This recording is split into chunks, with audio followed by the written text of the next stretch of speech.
তাদের দাবি ছিল এখানে হসপিটাল কর্তৃপক্ষের অবহেলাজনিত কারণে তার মৃত্যু হয়েছে, কারণ স্টুডেন্টরা বারবারই এখানে একটা চাপের মুখে রাখার চেষ্টা করেছে।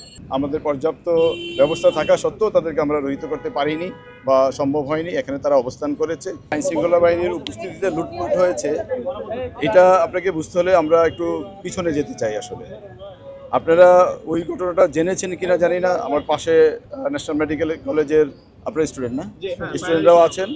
তো আমরা গত সম্ভবত 5 থেকে 6 দিন হবে পেশেন্টটা যে মারা গেল 18 তারিখে মাহবুবুর রহমান কলেজের একজন স্টুডেন্ট এখানে চিকিৎসাধীন অবস্থায় মারা যায়। সে ডেঙ্গু আক্রান্ত হয়েছিল, আমরা এটা জেনেছি হসপিটাল কর্তৃপক্ষের সাথে কথা বলে, এবং স্টুডেন্টদেরকেও প্রাথমিকভাবে তারা বলেছে যে সে ডেঙ্গু আক্রান্ত হয়ে মারা গেছে। তারপরে গত বুধবারে সম্ভবত ওই দিন কত তারিখ ছিল, 20 তারিখে স্টুডেন্টদের 21 তারিখ স্টুডেন্টদের একটা না 20 তারিখে বুধবারে প্রথম তারা এসেছিল এখানে। এসার পর তারা একটা সংখ্যায় কয়েকশো স্টুডেন্ট এসেছিল। তারা হসপিটালের সামনে অবস্থান গ্রহণ করেছিল।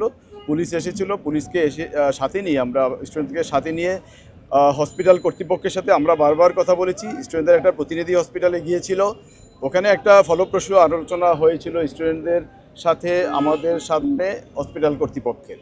সেইটায় একটা কমিটি করে দেওয়া হয়েছিল। একটা টোটাল বিষয়টা একটা অনুসন্ধানপূর্বক হসপিটাল কর্তৃপক্ষ কার কি দায় দায়িত্ব আছে এটা নির্ধারণপূর্বক শাস্তিমূলক ব্যবস্থা গ্রহণ করবে, এইরকম একটা কমিটমেন্ট তারা করেছিল। এবং স্টুডেন্টরা যারা প্রতিনিধি হিসাবে উপরে গিয়েছিল তারাও এটাতে সন্তুষ্ট ছিল, তারা রাজি ছিল। পরবর্তীতে তারা নিচে এসে তারা আর তাদের কথা অন্যান্য স্টুডেন্টরা শুনেনি। তারা কিছুক্ষণ এখানে অবস্থান করেছে। অবস্থান করার পর আমরাও তাদেরকে চাপ দিয়েছি, প্রেশার দিয়েছি, তারা চলে গেছে। তারপরে আবার পরদিন তারা এসছে একটু সংখ্যায় বেশি করে, এবং এসে তারা একই দাবিতে, তাদের দাবি ছিল এখানে হসপিটাল কর্তৃপক্ষের অবহেলাজনিত কারণে তার মৃত্যু হয়েছে। তো এই অবহেলাজনিত কারণের যে বিষয়টা, এইটা নিশ্চয়ই হসপিটাল কর্তৃপক্ষের একটা ব্যাখ্যা আছে, তারা একটা ব্যাখ্যা দিতে পারতো এই বিষয়ে। কিন্তু স্টুডেন্টদের দাবিটা এরকমই ছিল, আসলে কার কাছে দাবি দিবে, কার কাছে ব্যাখ্যা করবে বা কী ব্যাখ্যা করবে, কোনো কিছুই স্টুডেন্টরা মানতে ছিল না। তো পরবর্তীতে পরদিন তারা একটু হালকা এখানে অবস্থান করার চেষ্টা করেছিল। হসপিটাল কর্তৃপক্ষকে আমরা বলার চেষ্টা করেছি যে তারাও আমাদের সাথে রাজি ছিল। তারা হসপিটাল কর্তৃপক্ষকে আমরা আন্তরিকতা দেখেছি এখানে, যেটা বাস্তবতা। হসপিটাল কর্তৃপক্ষ বারবারই বলেছে ঠিক আছে, আমরা স্টুডেন্টদের প্রতিনিধিদের সাথে নিয়ে, আইনশৃঙ্খলা বাহিনীর প্রতিনিধিদের সাথে নিয়ে আমরা এটার অনুসন্ধান করে দায়ী যদি অবহেলাজনিত কোনো কারণে মৃত্যু হয়ে থাকে সেটার ব্যবস্থা আমরা করব। কিন্তু এই সুযোগটা আসলে হসপিটাল কর্তৃপক্ষে ভার্চুয়ালি আমরা পেয়েছে বলে আমার কাছে মনে হচ্ছে না, কারণ স্টুডেন্টরা বারবারই এখানে একটা চাপের মুখে রাখার চেষ্টা করেছে। পরবর্তীতে বৃহস্পতিবারে এই ঘটনার পর আবারও স্টুডেন্টরা চলে যায়। আমরা ওই দিন একটা আপডেট ছিল যে যিনি মৃত তার বাবা ছিলেন এখানে, ওই কলেজের শিক্ষক প্রতিনিধি ছিলেন। তারা সকলেই হসপিটাল কর্তৃপক্ষের সাথে কথা বলেছিলেন এবং আমাদেরও প্রতিনিধি এখানে ছিল। কিন্তু এই আলোচনাটাও ফলপ্রসূ হয়নি। ওই দিন গতকালকে না আজকে আবার মিটিং ছিল নাকি, আজকে সকালে আবার মিটিং ছিল, গতকালকে সকালে আবার মিটিং ছিল। যে মারা গেছে তার বাবা এখানে আসার কথা ছিল, কিন্তু কি কারণে আসে নাই আমরা জানি না। কিন্তু ছাত্র প্রতিনিধিরাও আসে নাই। এবং ইন্টারেস্টিং হলো ওই ভদ্রলোক অর্থাৎ যিনি মারা গেছেন তারা যেই বাড়িতে ভাড়া থাকতেন ওই বাড়িওয়ালা পর্যন্ত এখানে এসেছিলেন। ওনারাও আলোচনা এখানে অংশগ্রহণ করেছেন এবং চেষ্টা করেছেন যথাসাধ্য।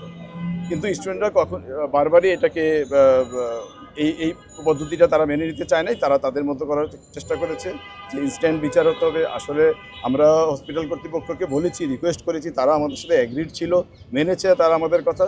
কিন্তু তারা পর্যাপ্ত সময় বা সুযোগ পেয়েছে কিনা এটা একটু আমরা একটু এর মধ্যে আছি। তাদেরকে সেই সুযোগটা আসলে মনে দেওয়া হয়নি।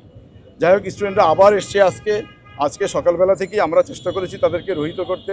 সেই যাত্রাবাড়ি থেকে এসছে। আপনারা স্টুডেন্টদের সংখ্যাটা দেখেছেন, তারা সংখ্যায় কী পরিমাণ ছিল। ওখানে মুরগিটোলা নামে একটা জায়গা আছে, সকালে প্রথম ওখানে আমি তাদেরকে ফেস করেছি, কিন্তু সংখ্যা বেশি, প্লাস তাদের বিভিন্ন কর্নার থেকে তারা এখানে চলে এসছে। আমাদের পর্যাপ্ত ব্যবস্থা থাকা সত্ত্বেও তাদেরকে আমরা রহিত করতে পারিনি বা সম্ভব হয়নি। এখানে তারা অবস্থান করেছে। এসে আপনারা বাকিটা আপনারা দেখেছেন। এখন আমাদের উপস্থিতিও বেড়েছে, এই পরিস্থিতিতে স্টুডেন্টরা এখন অনেকেই চলে গেছে এখানে, আর স্টুডেন্টরা নেই, স্বাভাবিক ট্রাফিক চলাচল স্বাভাবিক আপনারা দেখছেন। তো বাস্তব পরিস্থিতিটা হলো এরকম। আর ওদিকে সোহরাওয়ার্দী কলেজ বা কবি নজরুল কলেজে কেই বা কারা উস্কানি দিয়েছে, স্টুডেন্টরা বারবার বলার চেষ্টা করেছে, আমরা এরকম কিছু পাইনি। তারা ওখানে গিয়েছিল, তারা ওখানে মারমুখী অবস্থানেই কিছুটা ছিল, তো সেটাও আমরা আমাদের অবস্থানে ওদিকে ছিল, আমরা ব্যক্ত করার চেষ্টা করেছি। আমার প্রশ্নটা ছিল যে পুলিশের উপস্থিতিতেও সংঘর্ষ এবং হামলা লুটপাট কেন? লুটপাটের বিষয়টা আমাদের নলেজে আমরা আসেনি, আমরা লুটপাট করেছি এরকম কথা আমরা শুনি নেই। তবে স্টুডেন্টরা মারমুখী ছিল এটা আমরা দেখেছি, আমরা বারবারই রহিত করার চেষ্টা করেছি। আমরা ভিক্টোরিয়া পার্ক এলাকা সোহরাওয়ার্দী কলেজের সামনে পর্যন্ত আমাদের অবস্থান ছিল, কিন্তু যেটা হয়েছে স্টুডেন্টরা বিচ্ছিন্নভাবে কিছু ঘটনা ঘটিয়েছে।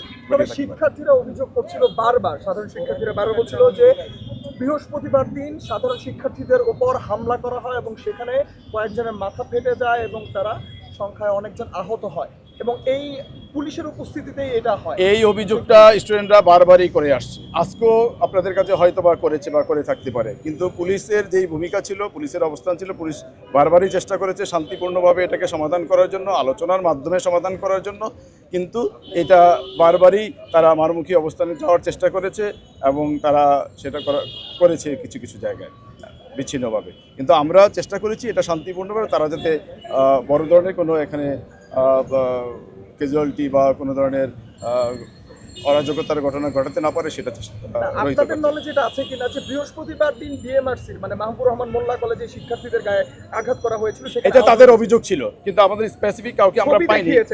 হ্যাঁ, গণমাধ্যমে আমরাও দেখেছি, কিন্তু সে কোথায় আহত হয়েছে, কিভাবে আহত হয়েছে, এই বিষয়গুলো আমাদের নলেজে নেই।